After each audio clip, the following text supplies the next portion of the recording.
She did it. Soccer mom Karen actually destroyed Judge Judy's entire career with one secret recording that CBS tried to bury for 3 years. After Judge Judy humiliated her children on national television, Karen fired back with evidence so explosive that it ended a 28-year reign of terror.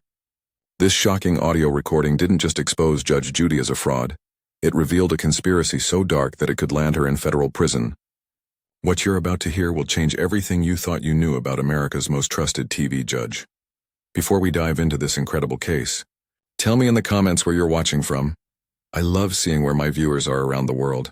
And don't forget to hit that subscribe button so you never miss more unbelievable cases like this one. Now sit back, relax, and enjoy the video. It was 3:17 a.m. when my phone exploded with notifications. Emergency legal briefing.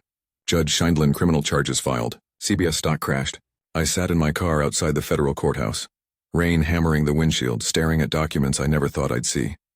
For months we had been tracking the Karen Mitchell case, a simple, small claims dispute that was supposed to disappear into daytime TV history. The soccer mom from Ohio was supposed to take her humiliation and fade away quietly. But instead, Karen had uncovered something that would bring down the most powerful woman in television.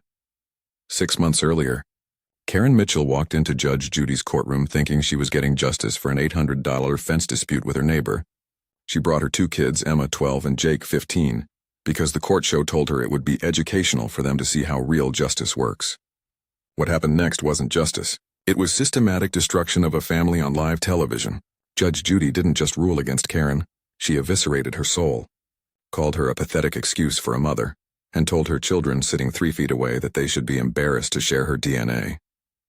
Emma started sobbing. Jake put his head in his hands in shame. But Judge Judy wasn't finished. She pointed her finger directly at those children and said the words that would haunt them forever. "Look at your mother, kids. This is what failure looks like. Remember this moment so you don't grow up to be disappointments like her." The studio audience laughed. The cameras kept rolling, and Karen Mitchell's heart shattered into a million pieces as she watched her children's innocence die on national television. That's when she stood up, looked directly into Judge Judy's cold eyes, and said 5 words that would change everything. "You just made a mistake. But here's what CBS doesn't want you to know. Here's the secret that Karen discovered that night when she couldn't sleep, when she held her crying daughter and promised her that Mama would make this right. Karen wasn't the first family destroyed by Judge Judy. She wasn't even the 100th. What Karen found buried in court records, hidden in sealed settlements, and whispered about in the dark corners of legal forums was a pattern of abuse so systematic, so calculated, that it could only be described as intentional psychological torture for profit. Judge Judy had been deliberately selecting vulnerable families, single mothers, struggling parents, families already in crisis, specifically because their emotional breakdowns generated higher ratings. CBS knew. The producers knew. Even Judge Judy's own bailiff had filed complaints that were buried by the network's legal team. They had turned human suffering into a billion-dollar entertainment empire, and Karen Mitchell was about to expose it all. By sunrise, Karen wasn't crying anymore. She was planning. She didn't call TMZ. She didn't post on social media. She walked into the law offices of Williams & Associates with $47,000 in cash, every penny of her children's college fund, and a recording device hidden in her purse. Because here's what Judge Judy didn't know. Ohio is a one-party consent state, and Karen had recorded every single word of the behind-the-scenes conversation that happened before they went on camera. The conversation where Judge Judy's producer told her exactly how to break this family apart for maximum entertainment value. Karen looked her lawyer dead in the eye and said, "I don't want money. I don't want an apology. I want Judge Judy in handcuffs, and I want every family she's destroyed to watch her fall." Her lawyer tried to talk her down, explaining that you can't just sue television's most powerful judge. Karen reached into her purse, pulled out that recording device, and pressed play. The voice that came out wasn't the composed, authoritative Judge Judy that America knew. It was the voice of a monster coaching her staff on how to maximize the emotional damage to the brats in the front row. That's when Karen's lawyer realized this wasn't just a defamation case. This was evidence of conspiracy to commit child abuse, broadcast for profit to millions of homes across America, and Karen Mitchell, a 42-year-old soccer mom from Ohio, was about to take down the most untouchable woman in television with nothing but a mother's love and a hidden recording that would change the entertainment industry forever. If you think a suburban mom can't destroy a television empire, you're about to learn just how wrong you are. Hit that like button right now because this story is about to get absolutely insane. What Karen found in Judge Judy's past will shock you to your core. And the secret recording you're about to hear will make you question everything you thought you knew about reality TV. Make sure you're subscribed with notifications on, because the evidence Karen uncovered doesn't just expose Judge Judy. It reveals a conspiracy that goes all the way to the top of CBS, and the ending will leave you speechless. Trust me, you won't want to miss a single second of how one mom's fight for her kids brought down a $100 million television empire. What Karen's lawyer heard on that recording made him physically sick. It wasn't just Judge Judy being cruel. It was a calculated playbook for destroying families that had been perfected over decades. The audio revealed Judge Judy coaching her producers on psychological manipulation techniques, specifically targeting children to break them faster, because crying kids equal viral clips. But that recording was just the beginning of what Karen would uncover. In the dark underbelly of daytime television, it was buried deep in CBS legal archives, a file marked confidential Schindlin liability that had been locked away for 8 years. 3 days after Karen hired her legal team, a trembling CBS intern named Marcus Rodriguez made the biggest mistake of his career. He accidentally sent the wrong file attachment to Karen's lawyer. What landed in Sarah Williams' inbox at 11:47 p.m. wasn't a routine production schedule. It was an 847-page document containing every complaint, every lawsuit, every desperate plea from families that Judge Judy had destroyed on national television. The first case file made Karen's blood run cold. The Hendersons, a family from Michigan, had appeared on Judge Judy in 2016 over a $600 car repair dispute. Judge Judy had called their 10-year-old daughter stupid like her mother on live television. 3 weeks later, that little girl had attempted suicide by swallowing her mother's anxiety medication because kids at school kept replaying the clip and calling her TV stupid. The family sued CBS for $2.3 million. CBS settled quietly, sealed the records, and forced the family to sign an NDA that threatened financial ruin if they ever spoke publicly about their experience. But the Hendersons weren't alone. Page after page revealed a horrifying pattern that had been systematically covered up by CBS's crisis management team. The Kowalski family from Texas, their 13-year-old son developed severe social anxiety after Judge Judy called him a future burden on society during their 2018 appearance. The Nguyen family from California, their teenage daughter started cutting herself after being humiliated on national television for defending her immigrant parents. Each case had the same outcome: substantial financial settlements, ironclad NDAs, and families sworn to silence while Judge Judy's reign of terror continued unchecked. Karen stared at the evidence for 3 straight hours, tears streaming down her face. Then she picked up her phone and called her lawyer at 2:30 a.m. "Sarah," she whispered, "how many families has she destroyed?" The silence on the other end was deafening. Finally, Sarah's voice cracked. "Karen, there are 237 documented cases in this file alone, and this only goes back to 2015. By Monday morning, Karen's investigation had uncovered something even more sinister. Internal CBS emails revealed that Judge Judy's psychological abuse wasn't an unfortunate byproduct of her tough love approach. It was the entire business model. A 2019 email from CBS programming executive David Chen to Judge Judy's production team read, "Ratings spike 34% when episodes feature family breakdown. Prioritize cases with vulnerable children. The more emotional damage, the better our quarterly numbers." Judge Judy had personally responded, "Don't worry about the brats. Their trauma pays for my Bentley." The smoking gun came from Judge Judy's former bailiff, Officer Patricia Martinez, who had been quietly collecting evidence for 5 years before being fired for attitude problems. In a sworn affidavit, Martinez revealed that Judge Judy kept a private notebook rating families based on their destruction potential. Families with shy children scored highest because they were easier to break. Single mothers were preferred because they had less legal resources for revenge. Most disturbing of all, Judge Judy had specifically requested that casting directors find families already struggling with mental health issues because their emotional collapse would be more authentic for the cameras. Karen's hands shook as she read Martinez's testimony. "I watched Judge Schindlin reduce a 14-year-old boy to tears during commercial breaks, then coach him to cry even harder when cameras rolled. She told him his father was probably ashamed of him. When the boy broke down completely, she high-fived the producer and said, 'That's Emmy-worthy television.' I knew I was watching child abuse, but CBS made it clear that speaking up meant losing my job and facing legal destruction. The final piece of the puzzle came from an unexpected source.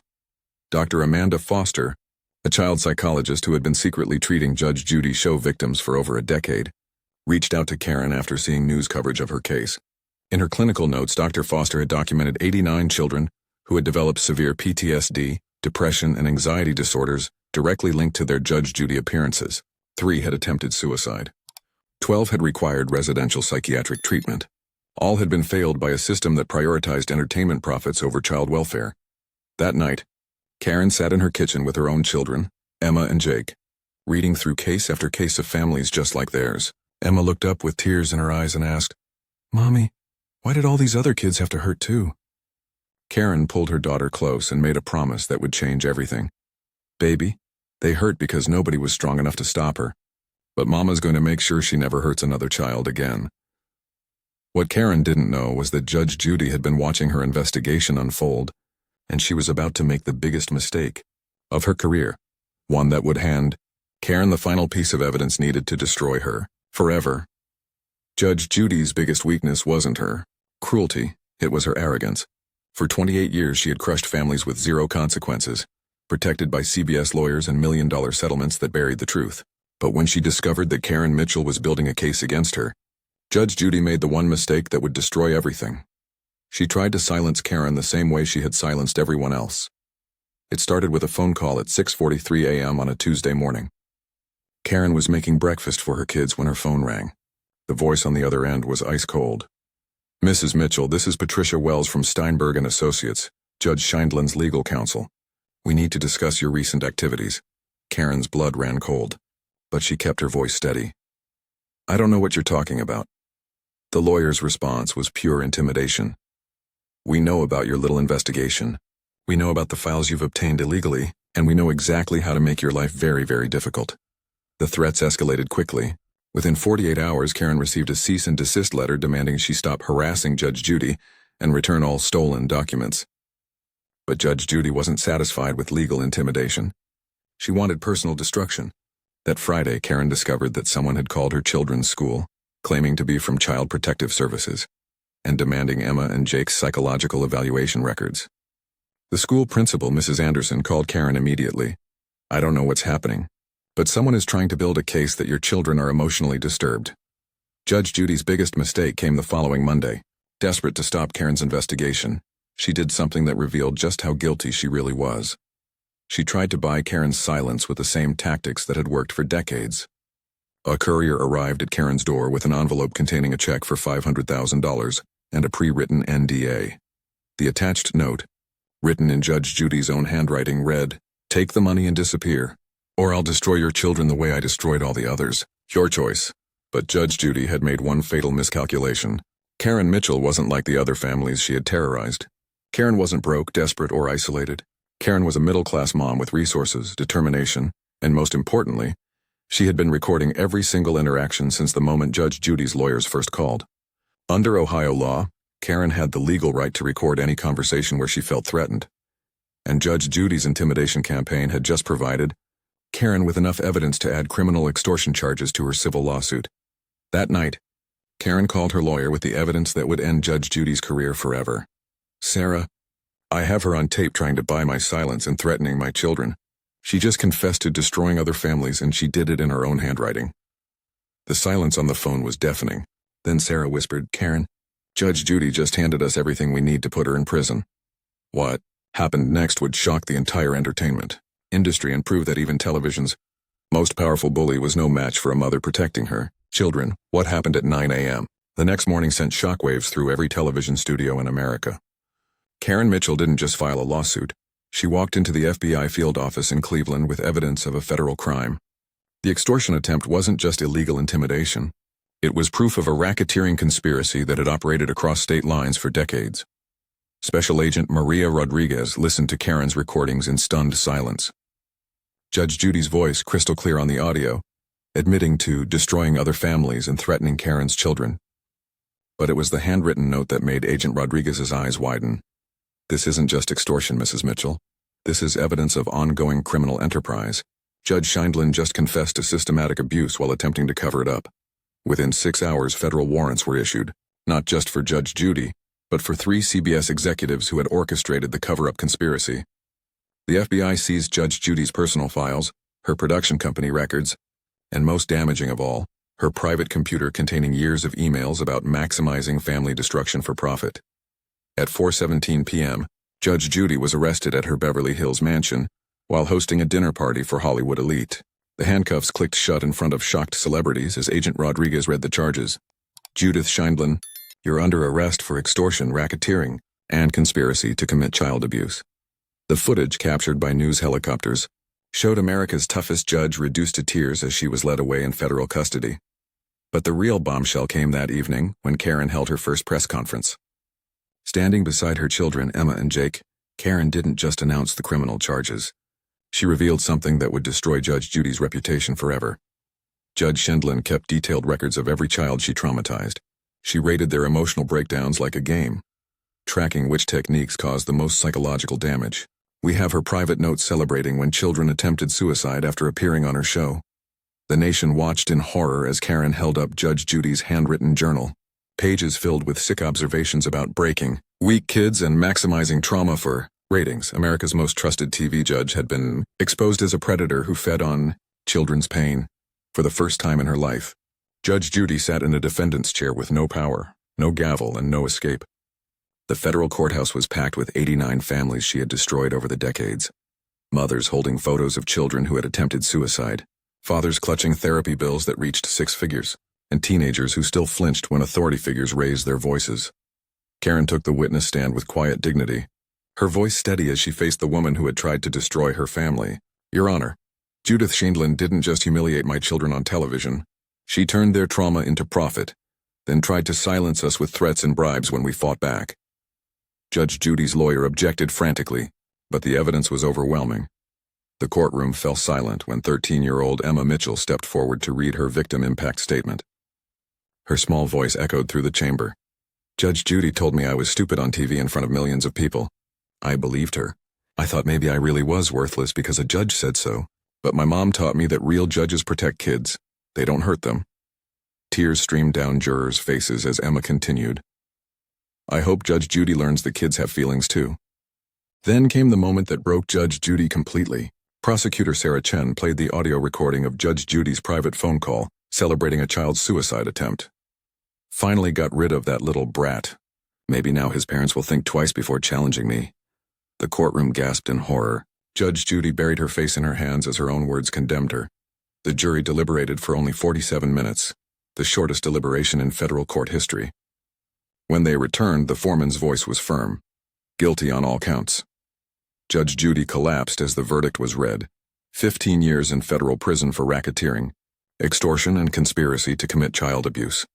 If you believe children deserve protection from adult bullies, smash that like button and let me know in the comments what you think about this verdict. Justice was finally served, but Karen's fight isn't over yet. Hit subscribe because what happens next will restore your faith in the power of one mother's love. The judge's gavel fell, and with it, an empire crumbled.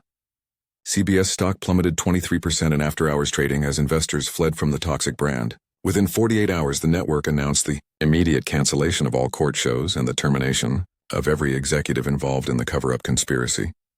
But Karen's victory sparked something bigger than just one lawsuit. The Justice for Kids movement exploded across social media as hundreds of reality TV victims found their voices.